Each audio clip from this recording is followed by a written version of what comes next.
Hello and welcome back to my channel. और doctor Joe Dispenza की you are the placebo series को आगे बढ़ाते हुए आज मैं पेज नंबर 11, 12 और 13 के केस स्टडी को डिस्कस करूंगी, जिससे आपकी आंखें खुल जाएंगी कि हमारा माइंड किस तरह हमको गाइड करता है, हमें समझाता है और हमारी बॉडी किस तरह उसको रिएक्ट करती है।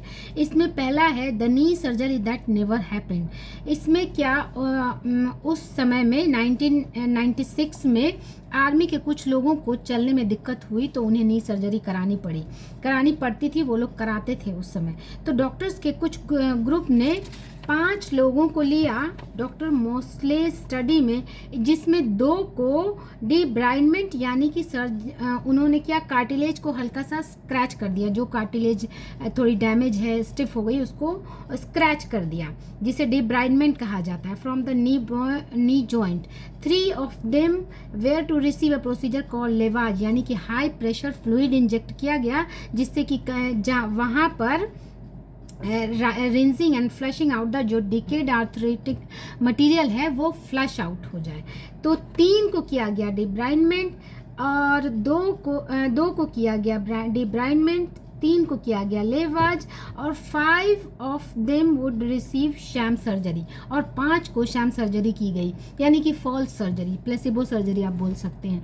यानी कि उसमें सारे प्रोसीजर्स स्टार्टिंग के और एंड के वो सेम थे। पेशेंट को ले जाया गया, सारी चीज़ें की, पेशेंट को लगा कि अब, और जब वो पेशेंट बाहर आया तो उसे जस्ट फील हुआ कि मेरी सर्जरी कर दी गई है। इवन डॉक्टर्स को भी ये बात नहीं बताई गई कि आप किसका क्या कर रहे हैं। डॉक्टर्स तो अपनी के पास के सारे प्रोसीजर्स करेंगे ना, तो उनको भी ये लिंक चिट नहीं दी गई। लेकिन बाद में जब 5 के यानी कि 10 से जब इंटरव्यू लिया गया तो उसमें जो उसके बारे में बताते हैं कि all 10 of the patients in the study reported greater mobility and less pain. In fact, the 2 who received pretend surgery did just as well as those who had received debridement and lavage surgery.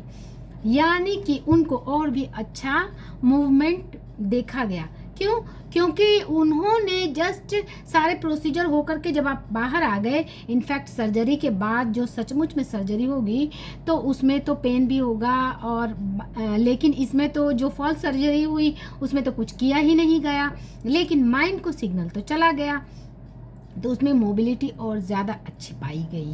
तो इससे क्या हम समझते हैं कि हमारा mind हमारे body को डायरेक्ट करता है, यानी हमारा माइंड हमारे बॉडी को कमांड देता है और इससे जिस चीज़ का बिलीफ हो जाए वो उस चीज़ को एक्सेप्ट कर लेता है और उस चीज़ का हमारे फिजिकल लाइफ में मैनिफेस्टेशन हो जाता है। सेकेंड केस स्टडी है पेज नंबर 13 पर, हार्ट सर्जरी दैट वाजंट, यानी इसमें भी वही किया गया।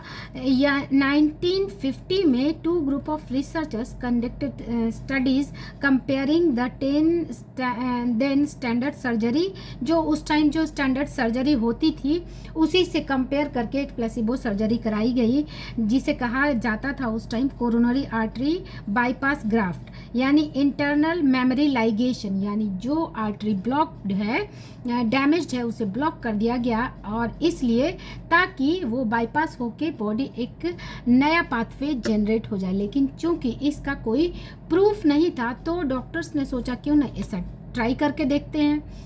तो ये उन लोगों को ने प्रोवोक किया एक स्टडी करने के लिए, और ऐसा जब सचमुच में किया गया तो देखा गया कि कितने लोगों पर किया गया। 2 groups of researchers, one in settle procedure dividing there study subject into 2 groups, one received the standard internal memory ligation and other received a sham surgery. तो रिजल्ट पाया गया कि 67% who received the actual surgery felt less pain or and needed less medication, while 83% of those who had received the sham surgery enjoyed the same level of improvement.